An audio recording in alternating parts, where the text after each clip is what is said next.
the loss of my dad, who was my best friend. Like, when I was growing up as a kid, my mom had a lot of troubles or whatever, and she left the house when we was 14, and I didn't see her again until I was about 20. So, I mean, there was no mother figure. There was nothing but a father figure. What? When did she leave? When I was 14. Wow. It was just you and your pops? It was me and my dad.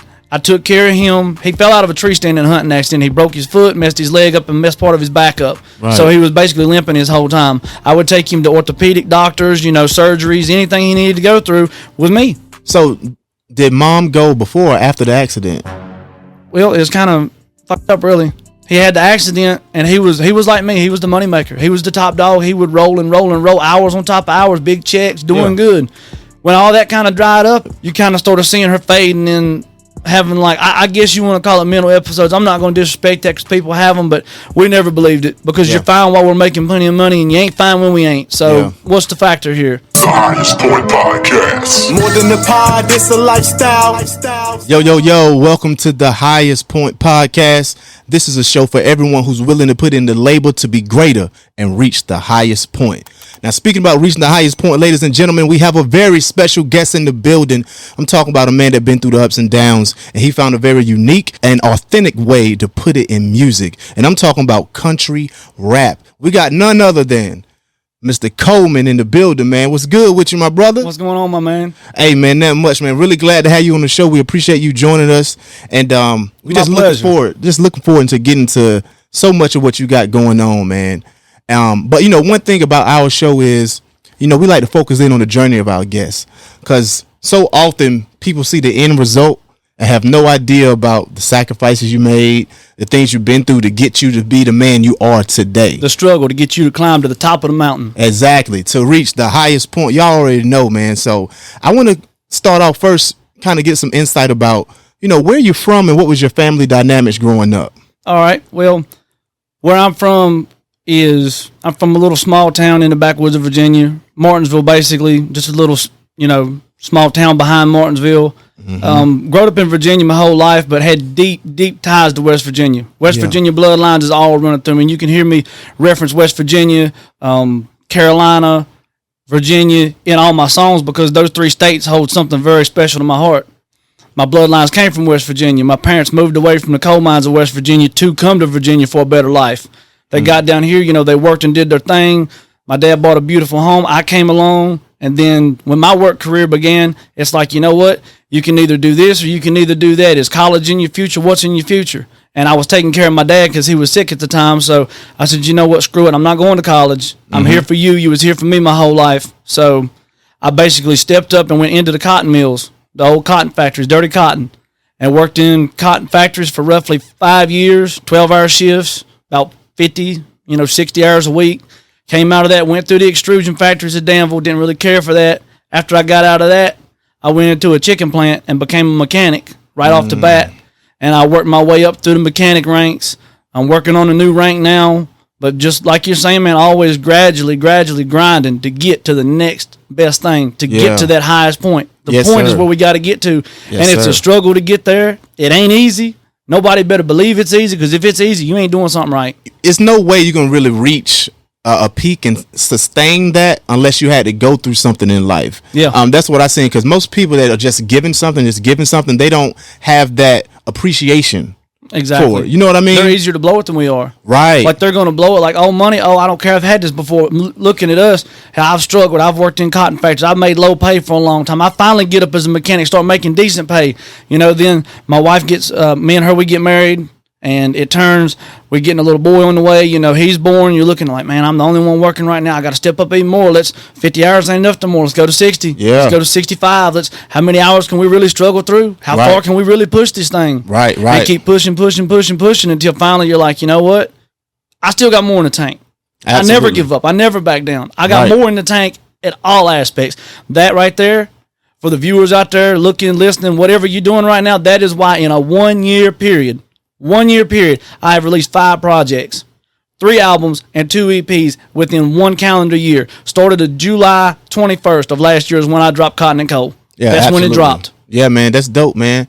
And you got that work ethic. And growing up like you did, especially with country boys, man, like farm I work, know for a fact yes. that farm life is different. It builds work ethic. And I kind of want to get some details about that as well. Kind of. So you grew up on a farm. How was that life growing up? Well, ours kind of wasn't really like what you would call a farm, but it is a 5-acre lot sitting in the backwoods. I got 2 acres to hunt on. I got 3-acre yard to mow. Yeah. So, I mean, I used to, get out of cotton mills in the mornings, and I done work 12-hour shifts. I'd go drink me a beer and go lay down in bed, take your shower, lay down for a little bit, get you some grub, get up at 12 o'clock and mow all the way till. Yeah. And be mowing and weed eating and everything. Take you all day to do all that work. Right. And then come in the house, take you another shower, look around like, I got 10 minutes, I got to get ready to leave for work. Then go right back to work. Yeah. And keep pulling hours. Yeah, absolutely. Keep knocking shifts out the way. Yeah, absolutely. But now see, my grandpa back in West Virginia, he had a chicken farm. They raised game roosters. So anytime we would move, like back and forth, anytime we would like visit for, extended periods of time, I'd walk through the front doors, like 12, 13. My grandpa look at me and be like, all right, boy, you know your job. Go out there and feed and water them damn chickens. Go on. Yeah. You know what you got to do. So you're out there as soon as daddy and mama pull in the driveway, here you are.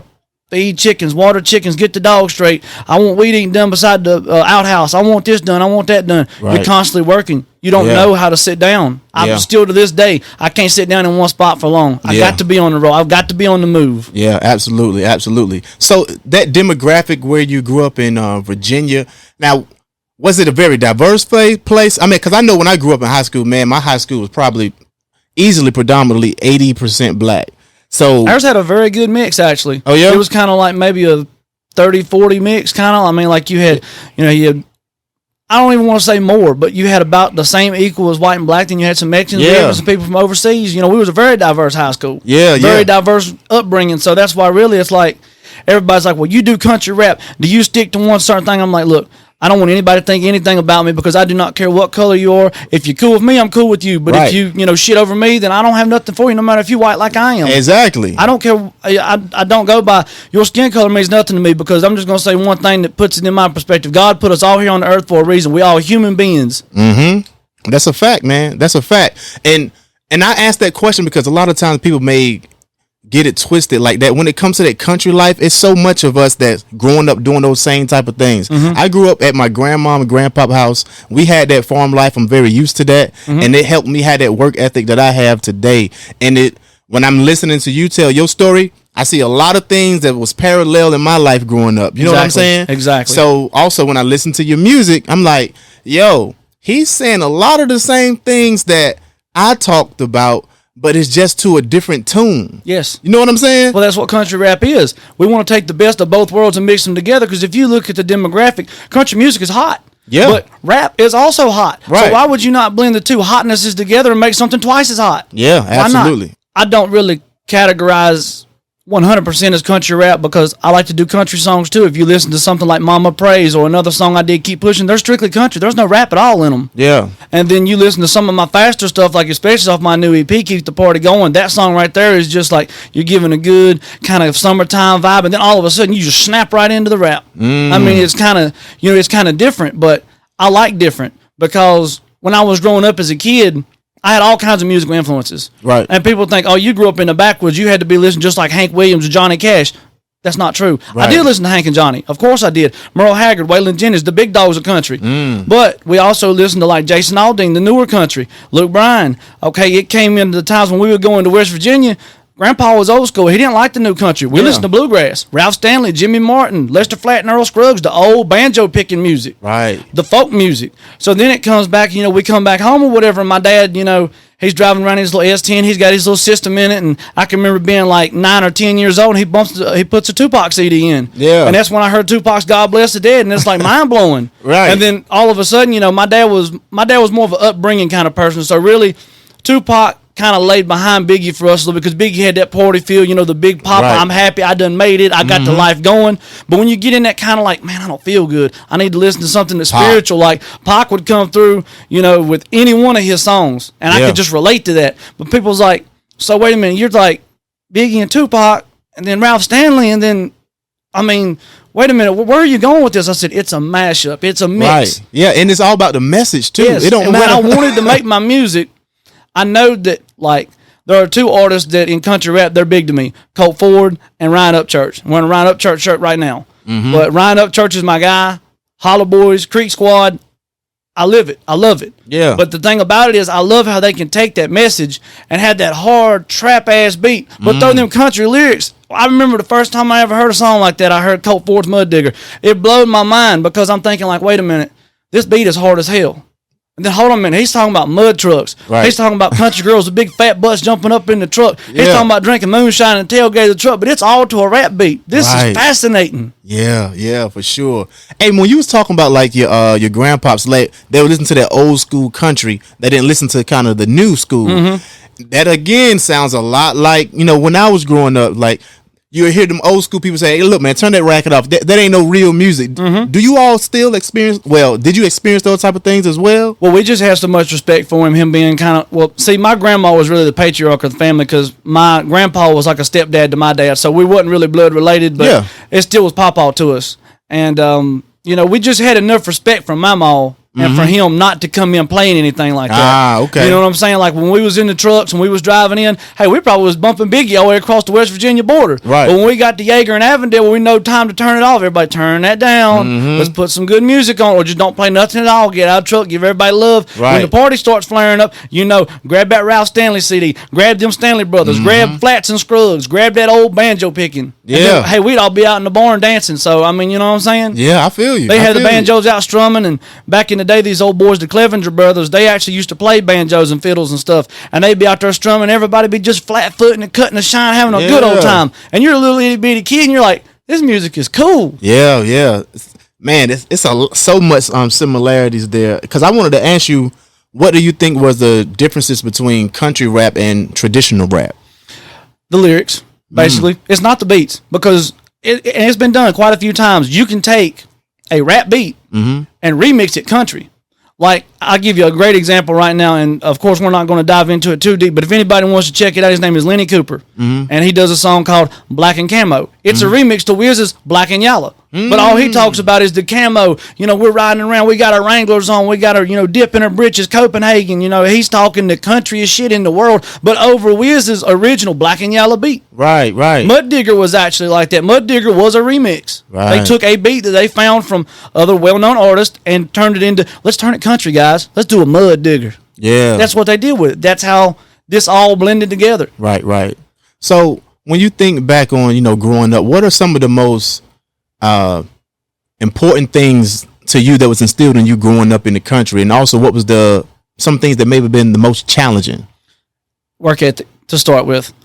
Coming off school is, you're like 14 years old. You come off school, I got to go home, make sure my dad's okay, make sure he's done took his medicine, he's in his recliner and ready to go. Then I got to go mow the grass. Then I got to weed eat. I got to come back in the house, take a shower, try to do homework if possible. If not, do it on the bus in the morning. You know what I'm saying?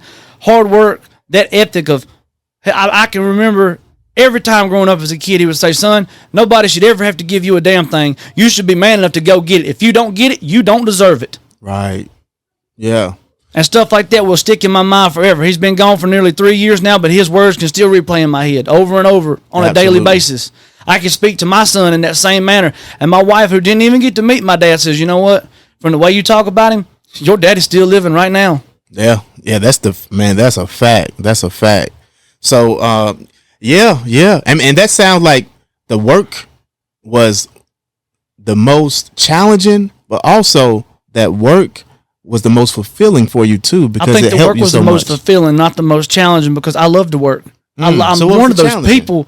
Well, I guess the challenge would have to be all the minuscule things I've had to go through in life. I mean, like breakups with girls that I thought I was going to do something with, or not even that, but the loss of my dad, who was my best friend. Like when I was growing up as a kid, my mom had a lot of troubles or whatever, and she left the house when we was 14, and I didn't see her again until I was about 20. Yeah. So, I mean, there was no mother figure. There was nothing but a father figure. What? When she leave? When I was 14. Wow. It was just you and your pops? It was me and my dad.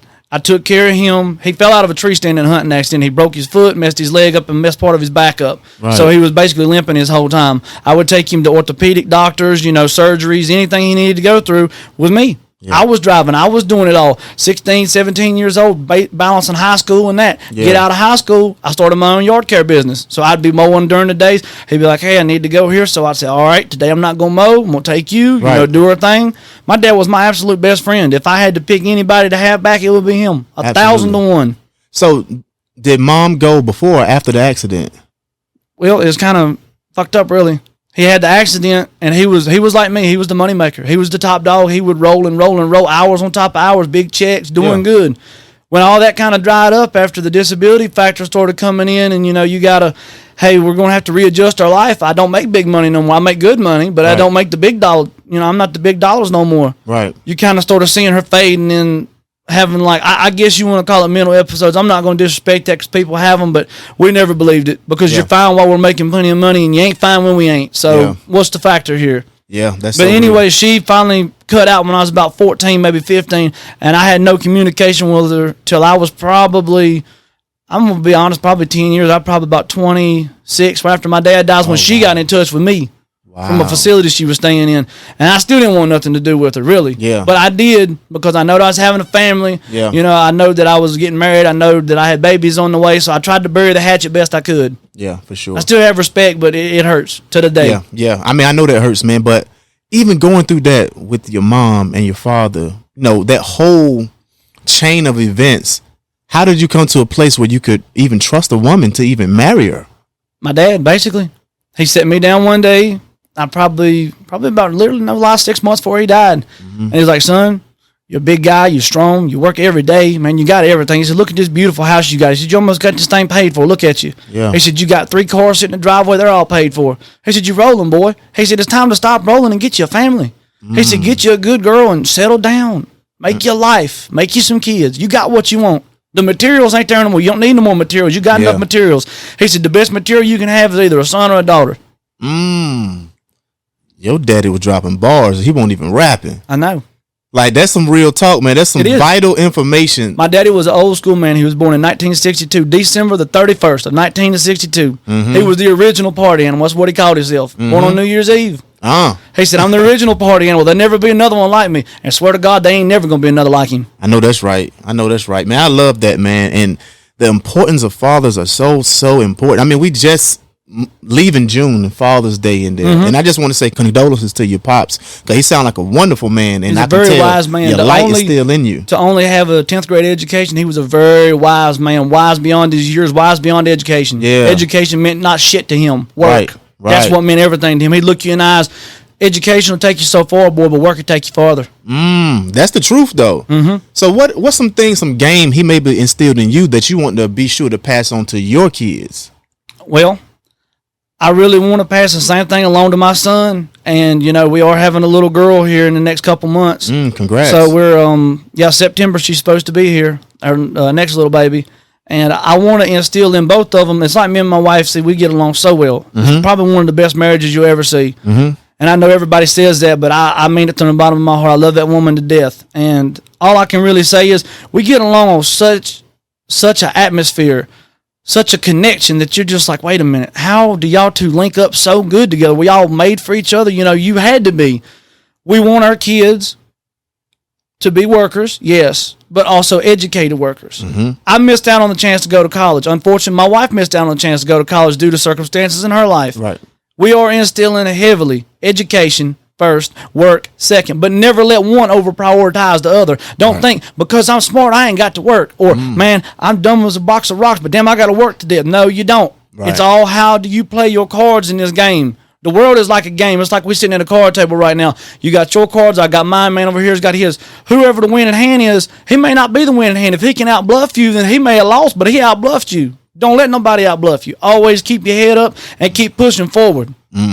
Yeah. I want my kids to be understanding that, look, my little boy, just because you're a boy does not mean you can't help your wife in the house cleaning. Does not mean you can't be a man who will cook. Does not mean you don't do your own damn laundry. No. But my daughter, I don't want her to be so preppy. All my nails is done. I don't give a damn about your nails. You still got to go out here and work. Her mama goes out and cuts hedges when I mow grass right now. And her mama's damn 8 months pregnant. And she will still be out there fighting with me all the way through. Of course, I give her a lot of breaks and a lot of water, and I help her and baby her. But at the same time, her heart is so damn strong. She's like, I'm not letting you do all this by yourself. You just That's worked. important. She said, you just worked 10 hours last night, and I know you're going to have to go back to work here in a couple hours. No way you're doing all this by yourself. I want my son to be the same way with his wife that I am with his mama. But my daughter to respect her husband enough to be able to push and help him no matter what it may be. Don't be scared to get dirty. Dirt ain't going to hurt you. God made dirt, and dirt don't hurt. Absolutely. Because a lot of times, man, they'll they'll try to put us in these boxes and say, okay, this is a man's role, this is a woman's role. I don't believe that. You don't got no business helping her in the kitchen. She don't got no business helping you outside. My wife would tell you right now, if she was sitting here beside us right now, she'd tell you, she cooks, I do the dishes. If not, I cook, she does the dishes. If not, we're going to throw a smorgasbord together and she'll cook her special stuff, I'll cook my special stuff, we'll all clean up. Right. Everything's always done. Laundry. I don't never go to work and say, hey, look, girl, you need to do all this laundry. I got dirty clothes laying over here. I got jeans from the plant that's got grease on them. No, I don't. Right. If I know they're dirty, I put them in there myself and let them soak and tell her in the morning, say, look, baby, they've been soaking for about 2 hours. I put them in there before I left for work this morning. Would you go ahead and get them for me? And then when I get home, I take care of little man. Yeah, we absolutely. always swapping roles. There ain't no, it's father dominated. All he can do is yard work on the cars, mechanic. No, father can do anything. I learned that from my daddy as well. My daddy was a great cook. Yeah. I believe in that too, man. So are you the only one that works currently in y'all relationship? Yes, right now. Okay. But see, the thing is, she's always helped me. Okay. So the thing is, see, when I got my job at the plant and I got with her, she didn't have no job. She was looking for a job. She liked the fast food stuff, but I told her, I said, baby, it don't pay but so good. Right. I said, the factories, even though you got to bust your ass a little bit, you make double what them some of the guns I make. Come on and think about this. She said, I want a job with you. I want to make good money. So for about 7 months, she was working side by side with me. I was in the mechanic in the maintenance room, and she was outside on sanitation line doing the cleaning for the chicken at nighttime. And then she got pregnant, and the job would not honor her fucking restrictions at all. Pissed me off. And I told her, I said, they're not having you lift these floors up and do all this heavy lifting. I said, they're not going to have you doing it. You're not losing our baby over this job. I said, fuck this job. Right. I tell this job right now, fuck y'all. I'll work here to the day I leave this earth. But she's not. Right. She don't have to. Absolutely. So she went home and started doing her thing. She did a couple other little things here and there, but she knows that when she does have this baby, and once she's healed up, after the postpartum and all, she's already pushing for jobs. She's got applications in. She wants to help. Yeah. She's a worker. She wants to help me too. It's just, you're pregnant. They kind of, in a way, not being rude, they discriminate against a pregnant woman. Yeah. For liabilities, I know that, but still, they still can do more than you think they can. Oh yeah, they can. Yeah. I mean, honestly, man, in the corporate worlds these days, man, a woman's supposed to get some time off of work when they're pregnant, a lot of time, and also the man's supposed to get time as well. You're supposed to qualify for that as well. You got to be there for a certain amount of time to qualify. Yeah. I'm getting time off for mine now. I mean, it's unpaid, but still, you know what I'm saying? I get no points for it. You're supposed to be paid too now. I know, that's the problem. But at least I don't have no attendance points to go back to worry about a bad record when I go back to work. Right. They know where I'm going to be. It's just, before it happens, you bank all you can bank. Yeah. I mean, you throw money in the bank and prepare. stack it until, hey, I can afford 2 weeks off. I'm good. Right. Let's chill. Let's go on vacation mode for a little bit. Yeah, for sure. So, also, I kind of still want to talk about this, the country boy. 'Cause obviously, you're a country boy. You know what I'm saying? Prideful in that. Is there do people ever make assumptions about a white country boy walking in the building? Have you ever experienced that or even talked about that in your music? Yeah, when I go into a rap booth, of course. I mean, there's been certain times, not here because, Kick Boys, they're awesome. Yeah. They're very professional. But I've had times where I've walked in and, no holds barred, no puns intended, nothing, but it was predominantly black. I mean, there was a bunch of black guys sitting in there. But I think it's funny because they don't understand me. So when I go in there and I spit behind the mic and I'm killing it, I'm laying fire to this motherfucker. Yeah. Then my boy Country used to back in the day, he hit the button and say, y'all listen to this one, it's mixed and mastered. Check this out. Boom, it hit. They say, oh my God, you the craziest cracker we ever seen. Yes. Wow. I can blend the genres together because I am multi-talented, but at the same time, I don't have no hatred towards nobody. I don't want anybody to feel that like, hey, this guy, look, he likes this or he likes that. No, I like all people. Like I told you a while ago, if you cool with me, I'm cool with you. Don't care. Does not bother me one bit. Right. And you got to have that confidence, man, when you're stepping in that realm, in that booth, because you going in there, you already know some people may have some assumption. What is white boy doing up in here? He ain't going to spit no bars. I know. He must be coming to sing or something, right? You just wait. That's all I can say. Just wait. I will sing. And then when the beat drops and you hear the bars coming flowing like crazy, you're like, oh my God. Right. What have I got myself into? Right. So, when you dope, man, people, it's nothing you can say against. If someone's dope, you're going to shut your mouth and listen. Eminem. Yeah. Think about that. One of the hardest ever. Eminem. So, yeah. And I love that. And I always kind of wondered how, from a perspective of someone coming into a realm that what still is predominantly black when it comes to rapping. I mean, there's no way around that. But it's also rising to be much more diverse now. Yeah. And I enjoy the diversity because, man, I just love hearing all type of stories because I understand how much our lives intersect and how much we really got in common. Exactly. And when I'm listening, because they're like, when I'm listening to your music, I'm like, yo, he is spitting like stuff that I grew up dealing with as well, things that I enjoyed growing up with. Also, when I see these, these boys in these camo pulling up, you know what I'm saying, hunting deers and stuff, like I can understand their story more. And I'm like, yo, I can kick it with them now, like more, because I'm like, yo, I understand your language now. It represents and relative to mine so much. You know what I'm saying? By the messages that you're putting out there. When I'm talking about the stereotypes and whatnot, it brings me to the song Redneck and Blue Collar. I'm really rocking with that track and the message behind that, man. Still, Redneck and Blue Collar, you talking about putting in that work and also remaining true to who you are and being prideful about who you are. That's exactly right. So can you tell us a little bit about it? Yeah, Rednecks and Blue Collars actually it's kind of a funny story because it came from work, actually. I was having a badass night at work. I was frustrated. We got a crew of mechanics, but the thing is, if you get a guy to lay out or another guy go on vacation, you done lost part of your crew. It's like a ball team, man. Like, say a big team loses their damn star player, or you lose a couple small pieces, we ain't working too good together. We stressed. Had a bad night, working like crazy, doing stuff that I probably shouldn't even have been doing, stuff above my pay grade kind of thing.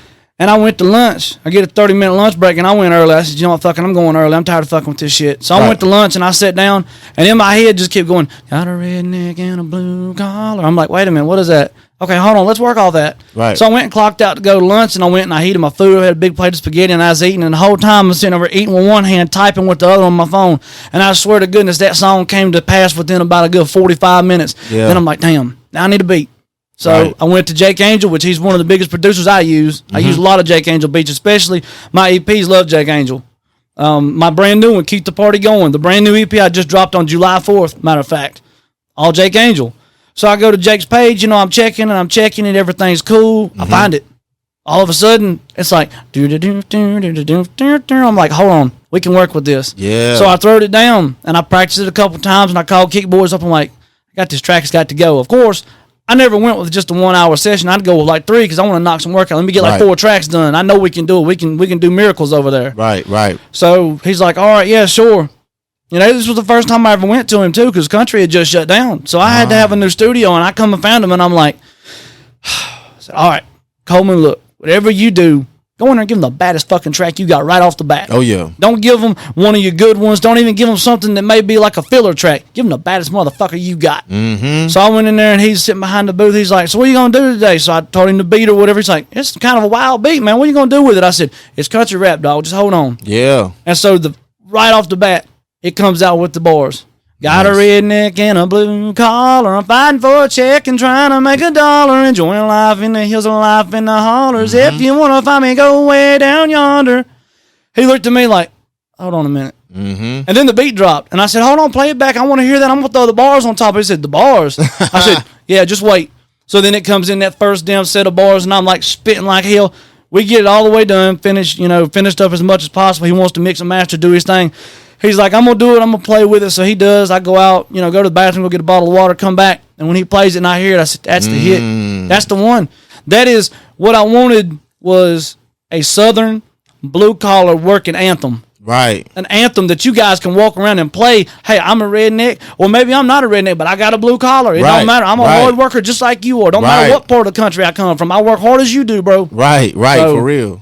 That's where rednecks and blue collars came from. Yeah, absolutely. That's dope, man. And even when you're talking about rednecks, I always wondered, okay, first, tell me what is considered a redneck. And also, is it a derogatory term if someone is using it outside your culture?